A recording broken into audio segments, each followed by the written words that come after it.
अध्यक्ष अखिल भारतीय दुसाध उत्थान परिषद दरभंगा जिला शाखा। यह कहना चाहता हूँ अपने समाज के प्रति, अपने जात के प्रति कि हमारे समाज पासवान जाति के जो लोग हैं वो काफ़ी क्रांतिकारी और लड़ाकू हैं और सम्मानित और स्वाभिमानी व्यक्ति हैं। पलासी की लड़ाई 1975 में हुई थी, उसमें भी हमारे लोग जो पासवान जाति के लोग थे वो सेना के रूप में वहाँ काम किए हैं। लेकिन आज दुर्भाग्य है कि सेना की बहाली में हमारे पासवान जाति को कोई आरक्षण नहीं है और न वहाँ कोई रिजर्वेशन ना कोई प्रावधान किया गया, जिसकी मांग बराबर होती आ रही है। हमारे समाज के लोग अभी भी बहुत पिछड़े हैं, चूँकि जो योजनाएं सरकार की चल रही है वो योजनाएं हमारे पासवान जाति के लोगों तक, जो सबसे वंचित वर्ग के लोग हैं, वहाँ तक नहीं पहुँच पाते हैं। बहुत सारे लोग बिचौलिया जो बीच में ही उसे समाप्त कर देते हैं। बहुत लोग गरीबी के नाम पर ठगते हैं, इंदिरा आवास के नाम पर कमीशन लेते हैं, जिससे हमारे समाज के लोग प्रताड़ित हैं। और हमारे समाज में जो राजनीतिज्ञ लोग हैं वो सिर्फ अपनी सोच और अपनी बढ़ोतरी और अपने विकास की बात करते हैं। हमारे समाज में कैसे विकास होगा, सरकार की योजना हमारे पासवान जाति को कैसे मिलेगी, इस पर कोई ध्यान नहीं देते हैं। मैंने आज से 6 महीना पहले और एक बार जो धरना हुआ था दरभंगा के कलेक्ट्रेट में, उसमें भी हमारी मांगे थी। और 3 महीना पहले मैंने मुख्यमंत्री को एक पत्र भेजा है रजिस्ट्री के द्वारा, जिसमें मैंने उन्हें कहा है कि आपने 2018 में ही अंबेडकर जयंती के अवसर पर पटना में घोषणा किया था कि हम पासवान जाति को भी महादलित में शामिल कर लेंगे, जबकि दलित और महादलित का संविधान में कहीं कोई जिक्र नहीं है। और ये नीतीश कुमार ने अपने फायदा के लिए, अपने दलित को लड़ाने के लिए दलित और महादलित को विभक्त किया और उसने ही यह घोषणा किया कि अब दलित महादलित नहीं रहेगा, पासवान जाति को भी महादलित की तरह सारी सुविधाएं दी जाएगी। लेकिन आज तक मैं बराबर कल्याण विभाग में मेंबर हूं, बराबर जाकर के पता लगाता हूं क्या इसका नोटिफिकेशन का चिट्ठी आया सरकार का, तो अभी तक आज 2 साल से भी अधिक समय हो रहा है, आज तक नोटिफिकेशन का चिट्ठी नहीं आया। यानी कि पासवान जाति को, सिर्फ पासवान जाति ही आज के समय में अनुसूचित जाति है, इसलिए कि पासवान को छोड़ करके बाकी जो जाति हैं सब महादलित हैं। तो सिर्फ पासवान जाति ही रह गए हैं अनुसूचित जाति में, मेरे सोच से। क्योंकि बाकी लोगों को तो सरकार ने महादलित बना दिया और महादलित को क्या सुविधाएं मिल रही है तो महादलित ही जाने कि कितना उनका विकास हो रहा है। लेकिन पासवान जाति को क्यों वंचित किया गया?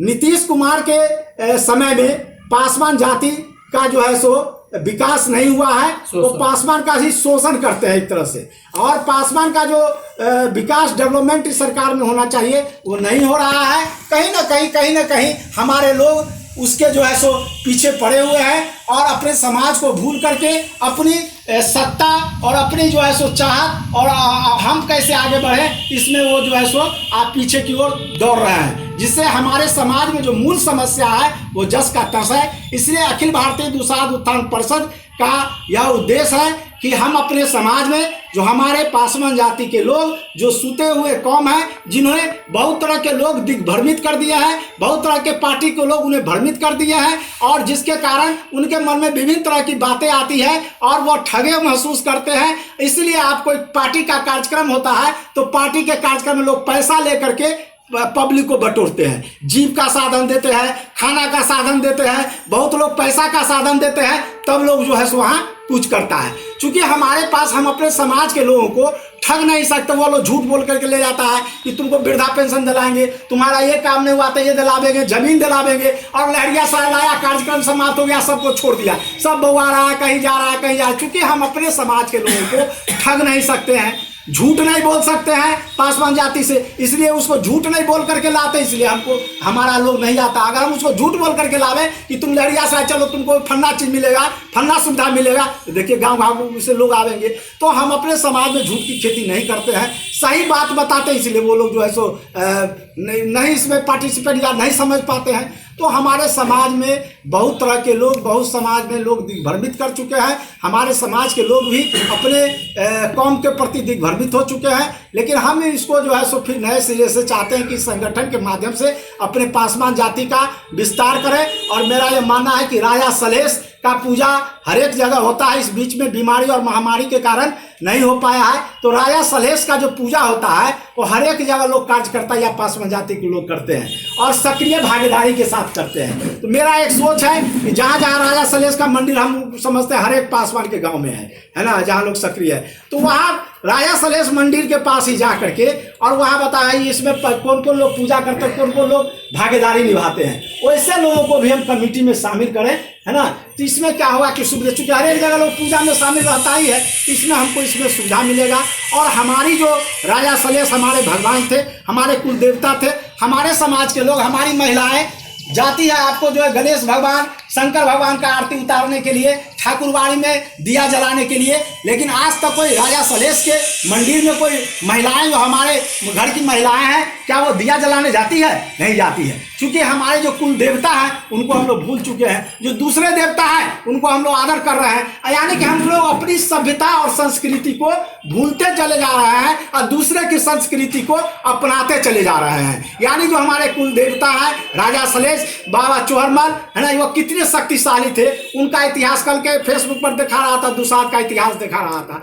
तो दुसाध कितना क्रमवीर और कितना क्रांतिकारी है। आप देखते हो कि आज के समय में दरभंगा जिला में हम हैं, हम पूरे बिहार और पूरे भारत की बात करते हैं, खासकर बिहार की बात करते हैं, सबसे ज्यादा पासवान का जो है सो शोषण हो रहा है। और पासवान का शोषण कौन कर रहा है?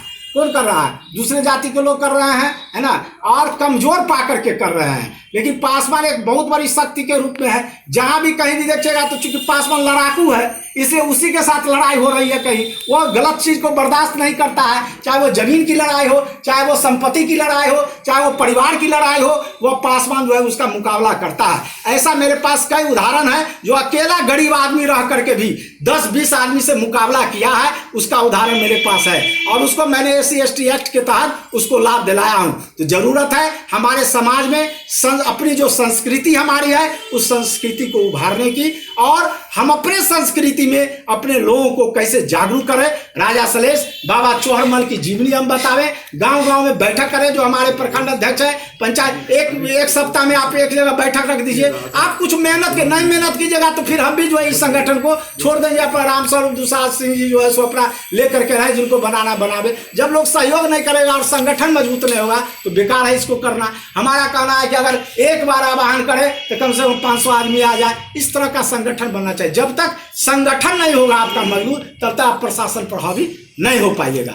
जब तक लोगों को समस्या लेकर के संघर्ष नहीं कीजिएगा तब तक आगे नहीं बढ़ पाइएगा। अब हम सोचते हैं कि पूरे दरभंगा जिला को लेकर के कई हमारे साथी हैं जो कहा नहीं कार्य करने की, पूरे दरभंगा जिला का लोगों को जुटावेंगे तब यह कार्यक्रम होगा। तब तो हम इस फेरा में तब तो छोटी मोटी समस्या को नहीं, हम 100 आदमी को लेकर के, 200 आदमी को लेकर के कुछ कार्यक्रम हम करते रहे, है ना। और एक समय आएगा जब हम लोगों के प्रति काम करेंगे। हम पासवान का पहले पूरे दरभंगा जिला का समस्या चिन्हित करें कि क्या क्या मूल समस्या, जैसे एक दलित महादलित की समस्या है, अभी इलेक्शन का समय है, हम इस मामला को उभारे, हमारे सामने जो हमने ये किया है। इसके बाद और बहुत सारी समस्याएं हैं जो हमारे पासवान जाति का कहाँ पर समस्या हो रहा है, कहाँ पर शोषण हो रहा है, किस जाति के द्वारा शोषण हो रहा है, उसको हम चिन्हित करें। और वहाँ जो हम लोग 10 आदमी की कम से कम जो शहर में नज़दीक में है उसकी एक कमेटी बनावे, और तुरंत हम लोग किसी के साथ समस्या हो वहाँ से फ़ोन आवे तो हम वहाँ से फ़ोन करें या व्हाट्सअप करें, वो 200 के मैसेज पर जाए और आधा घंटा के अंदर वहाँ वो पहुँच पाए, और तब हम उसका समस्या का समाधान कर सकें। इसलिए हम अपने इतिहास को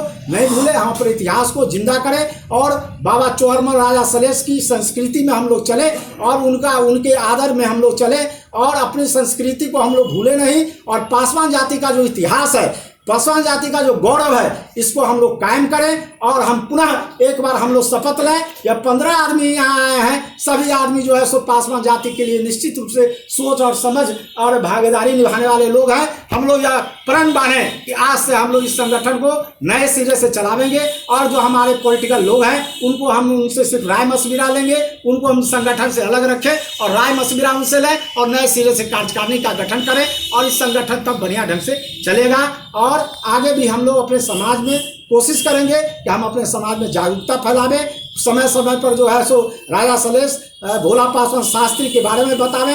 भोला पासवान शास्त्री जी कितने ईमानदार आदमी थे। एक और एमएलए के बारे में पढ़े थे, कौन हजरा की क्या कौन दुसाद है, जो वो भी उनका भी वही इतिहास है। एमएलए भी रहे 30 सालों भी, तो बहुत गरीबी। आज भी भोला पासवान शास्त्री के यहाँ घर नहीं है, खाने के लिए उनके परिवार में दाना तक का मोहताज है। तो आज उनका आत्मा क्या शांति मिलता होगा कि उनके परिवार में कठिनाई हो रही है। तो हम लोग ऐसे व्यक्ति का सिर्फ जयंती नहीं मनावे, उनके आदर को, उनके आदर्श को अपनावे, है ना। उनका जो संस्कृति है, उनका जो विचार है, उनकी जो कर्तव्य निष्ठा, उनकी जो ईमानदारी है। कितने आदमी अपने पासवान जाति में कितने अपने लोग में ईमानदारी है उस तरह का, जो आज जो है सो सब चीज छोड़ करके 3-3 बार मुख्यमंत्री, राज्यसभा का सदस्य रहे, फिर भी कुछ नहीं बना पाए। लोग एक बार एमएलए बनता है तो पूरा छान देता है। तो ये तो बड़ी गौरव की बात है कि ऐसे व्यक्ति, ऐसे निष्ठावान कर्तव्यनिष्ठ व्यक्ति, भोला पासवान शास्त्री जैसे ईमानदार व्यक्ति जो 3-3 बार मुख्यमंत्री रह करके, राज्यसभा का सदस्य रह करके भी आज अपने लिए कुछ नहीं किए, उसके हम लोग अनुयायी हैं, उनके मानने वाले लोग हैं। तो हम उनकी आचरण को अपने आचरण में डालें, उनके विचारों को अपने विचारों में डालें, और अपने आप में जो गड़बड़ियां हैं उसमें परिवर्तन करें, और अपने समाज में जो खामियां हैं उसको दूर करने के लिए हम लोग एक साथ संकल्पित होकर के आज यह निर्णय लें कि हम अपने समाज के लिए, अपने पासवान जाति कौम के लिए लड़ेंगे और उनकी आवाज को उठाएंगे, नए सिरे से इस संगठन को चलाएंगे, नए सिरे से इस संगठन को विस्तार करेंगे। इसी बातों के साथ मैं अपनी बात समाप्त। सब आदमी को एक बार घुमा दियो भाई साहब, विनय जी आगा पीछा सब उनको हमारा प्रदान करेगा। तू क्या अंदाज है? राष्ट्रीय सुनील जी, संतोष जी भी हम भी डाल देंगे, कोई दिक्कत नहीं है। हमरा प्रेस विज्ञप्ति यही मेरा हो गया।